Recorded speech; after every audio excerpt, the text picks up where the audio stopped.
Hello and welcome to another fun-filled edition of Adam's Music Box. Now, if you like music, and if you don't, the fact that you found this channel, considering how suppressed it is by the algorithm, is a real credit to your Indiana Jones-like exploratory skills. But if you do like music and have somehow found this channel because of that, like me, you may have watched Rick Beato's interview of John Dennismore and Robbie Krieger of The Doors yesterday.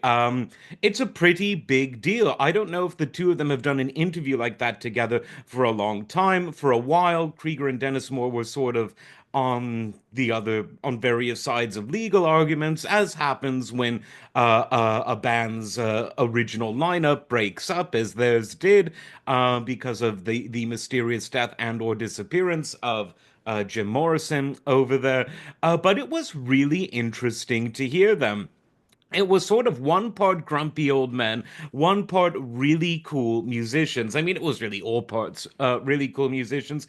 And I think that Rick not only brought out the best in them, but I think that he proved, incidentally, he proved some really interesting points, which is unless it's on tape, film, video, or some sort of paper document that you know is just doing the where, what, whys, and whens, much of history is bullshit because it relies on the imperfections of the human memory, which, however the best of intentions there might be, it gets worse over time.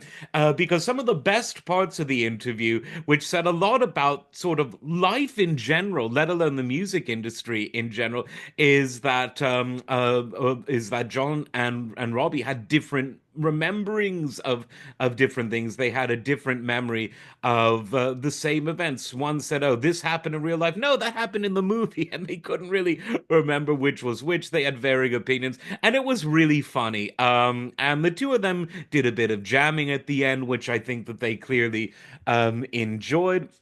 It was altogether one of Rick Beato's finest interviews, which keep getting better because he keeps getting guests that you think are ungettable. I suppose the most ungettable of all was when he interviewed Keith Jarrett, which might have been, I think it was maybe 1.5 years ago, but don't quote me on that. But this sort of reminds me of something that I've said about classical music. Beginning in sort of the 70s and 80s, a lot of these so-called scholars, read snobs, started to say, "Oh, I know what the music sounded like in Beethoven's time." No, you don't, because you weren't there and you actually ignored the writings of sincere people who were there. You relied on trying to formulate equations onto human experiences that are not quantifiable.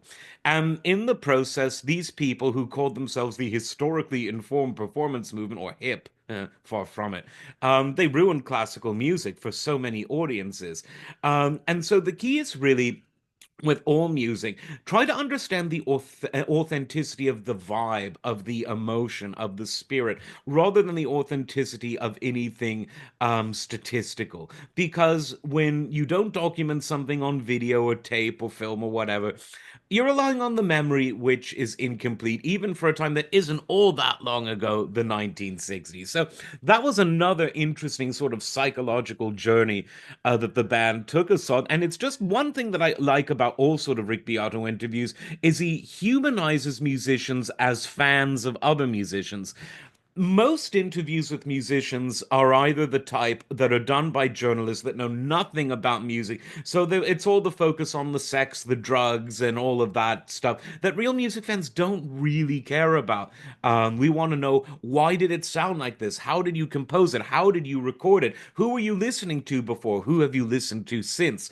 And Rick Beato really brings that out in musicians. You see, oh, these are regular guys. They listen to the same radio I did. I mean, radio is dated, but they have the same playlists on Spotify that I do. And it's just really interesting to hear what they say about other musicians from the world of jazz and raga and so many other genres that they were influenced by.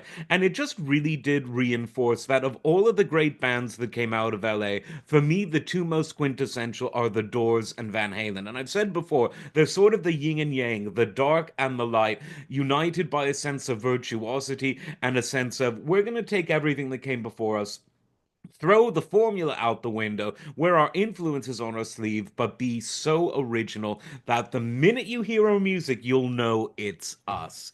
What a band. And it was interesting to hear Robbie Krieger and John Dennismore being interviewed because in the band's heyday, it was actually Ray Manzarek who did most of the talking, and it was Jim that most people wanted to hear from. So now we got to hear the two members of the band that weren't the most vocal per se in their day, not through any fault of their own. We got to hear them tell their story, and it was a very fun one. So, hats off to Rick. He's done another great job.